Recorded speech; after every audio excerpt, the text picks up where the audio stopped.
Noon at 2 o'clock is the Unstoppable press conference. It is our lineup from April through June. All the fighters will be there, and we'll be announcing those big fights tomorrow at the MGM Grand Garden Arena, 2 o'clock. Who has the first question? I don't know. There's a lot of people that play it safe in the game. I think, although there's many scared pussies in the fight game, if I'm being honest. They don't take risks, and people who don't take risks will never climb to that next level. I take risks all the time. Every single fight I've taken a risk, and I continue to do so. The fans show up here every time. They pay their hard-earned money to travel across. People pull out of fights, and then the other opponent just scraps the whole card with only thinking about themselves while they sit in their comfortable home, while the fans have saved up money and been hyped for an event, and they are happy to just let the card be flushed down the toilet. But me, I appreciate the fan support. I enjoy showing up and giving them a show, and that's it. And I love to fight. I love to fight. This man, let's see, can he fight? You know, let's see, can he bring a fight? He's talked a lot. You know, he has talked subtly. There's been subtle digs over seen me fight. There's subtle digs over the years. But now, as the fight comes closer, he's like a scared little boy, trying to pass the spotlight off, trying to pass the spotlight onto Nick, trying to pass the spotlight onto Hickson and his son. They got opinions on you too. They got their opinions on you too. Even that little skinny twerp that he does the open workout, he even tried to plug him at the last press conference. And he'll beat your ass too. Exactly. He's trying to fuck you up. He's trying to pass the limelight. That's what a man does when he's scared. He tries to, he shies away and tries to pass it on. So that's what you're seeing with Nate. But he's talked a lot previous, said he was going to do this and going to do that. Now we're up here, we're doing this, and he is saying absolutely nothing. He's sitting in a little shell.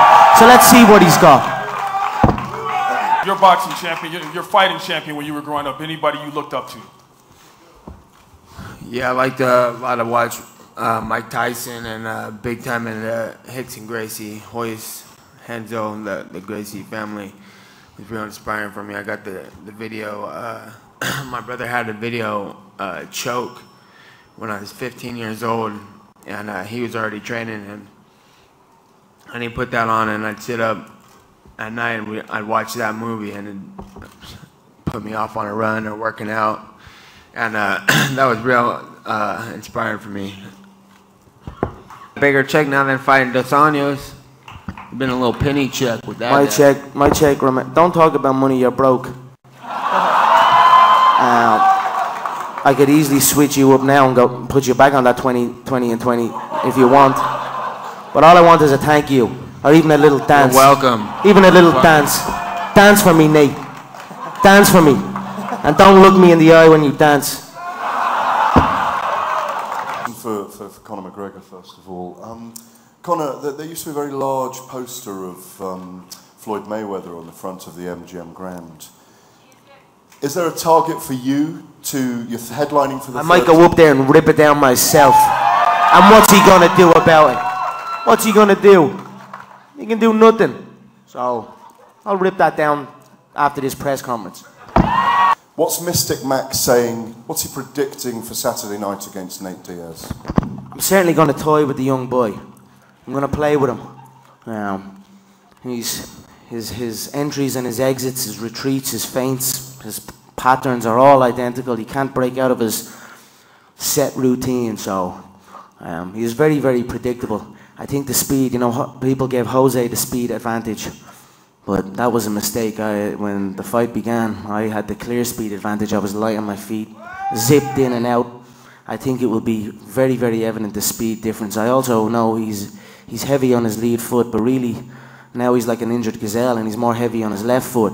So these are subtle tells that I tell. So I'm going to go in and play with him. There are many, many shots. The Mealua, the 360 roundhouse. The soft body on him. He has a soft, flabby body, like he was a fat guy. You got it all figured out, but who do you train with? He's a soft. You have no training doesn't partners. Matter. You have no boxing. You're trying to pass the limelight. No grappling. I train with this guy. Look at him. Go video him. Get that camera away from me. You got tapped out by That's a sign of a man who's scared for his life. Man up and be yourself. You're like a gazelle. You're a little bunched up together, hoping that you get spared. Where's but I'm your a credential lion. at? You knocked out midgets.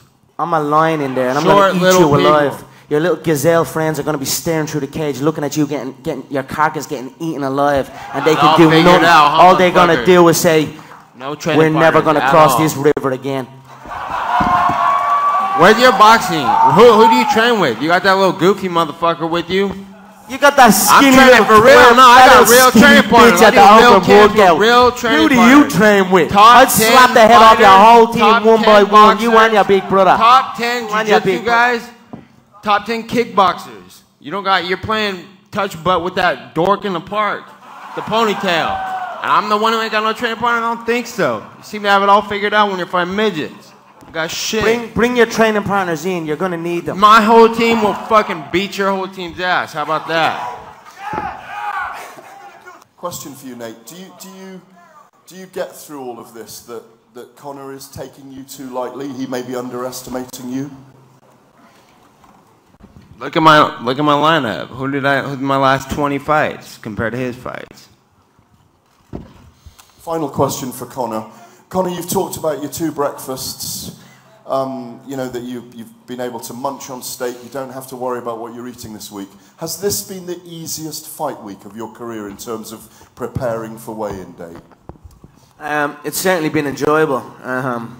It's been different, to wake up and to have a choice of food and to be able to eat out. And I'm almost living just a normal. I feel like this is just a training week, a spar. This feels like a spar to me. It will feel like a spar on Saturday night when I go in there. There's been no adjustment of any kind. It's simply going in as I am, and that's a very beautiful feeling. That is ultimately what it should be, and that's why when Nate was crying about the weight, he wanted 160 and he wanted 165. I said, "Relax, Nate. Eat that extra meal and go 170." So I said yes to 155. While they procrastinated, then I said 170. Dana, did he say yes to 155? Yes.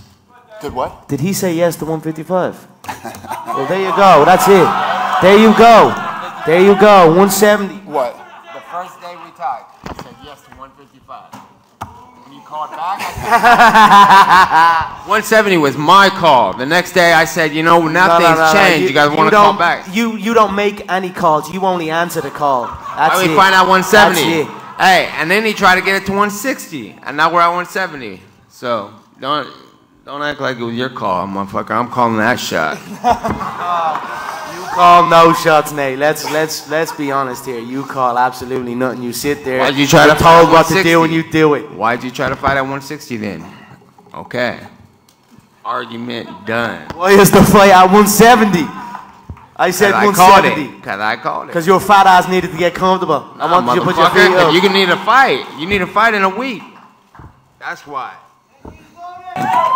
And Conor, in December when he went on the mic after his win in Orlando and said what he had to say, were you watching that live? And if so, what did you make of, in particular, his comments that, you're taking everything that he's been working for and whatnot? I enjoyed the outburst. It was real from him. It was coming from a real emotion, and you could see that, and I enjoyed it. But as far as me taking everything he's worked for, I am a workhorse. I have worked and built and climbed this ladder through hard work and through dedication. So I have taken nothing from nobody. I have built myself up and become who I am through myself. So, but I enjoyed it. I thought it amused me and it leaped. Yeah, maybe they were just giving everything I worked for to you. Say what? Maybe they're giving all that shit to you. I've KO'd everybody real I fought. Is right here. I KO everybody I fought. Real work. I get in and I knock people out, break records, work non-stop, play the game, and run the game. He's sitting, complained and whined, and the game is past him, and he feels bitterness towards that. That is what happens to somebody. When they have that mindset, they slip down. But I have taken nothing from nobody. I have came up and built through my own. So. But the whole outburst amused me, and it got him here. It made him that paycheck, so congratulations on that one. Okay, and one last quick one for you, Conor. I couldn't help but notice, and I apologize if I'm looking too far into things, but you did shave your head after your last fight, and in talking to your team, they said that this is sort of a throwback to the early Conor McGregor. That's how you used to, you know, have your hair, and this was sort of a something turning in your mind, like you were going back. TMZ covered it, I thought. Did they? I missed that I don't know, but they are these days. I mean, what does it signify? Well, it signifies nothing. I Okay. was looking in the mirror saying, I don't want to wake up, my hair's fucking annoying me. See you later. That's it. You know what I mean? But that's all it signifies. I mean, I didn't like my hair that day, so I shaved it. So I'll grow it back, and hopefully I like it when it grows back. Fair enough. Saying I train with, you know, I train with top guys. You know, I train with Kron Gracie, world champion or best jiu-jitsu guy there is. I train with Nick and Jake and Gil, top 10 MMA fighters, and Joe Schilling, top 10 kickboxer. Just all around top 10 guys, and then all I see is this guy in the park with that goofball with the ponytail. Train with bums. So I'm like, Bums who's the you train bums? with. That funny motherfucker Juice with the heads. stupid haircut? Juice heads and Fuck. bums. One of my little ones, dude, slapped the shit out of that guy. What the fuck? So that's my opinion on the whole training You talk about situation. slapping He's got nobody. Talk about slapping the shit out of people. You slap the shit out of nobody. Remember you said about John and everything. We're gonna said about me. You're gonna do jack shit. You're just gonna talk You and ain't talk gonna do and talk shit, until it's time, motherfucker. and then All you're right. gonna shrink and Yeah, get you're the one knocked talking. out. It's all good. There ain't shit to say. Fucking fight.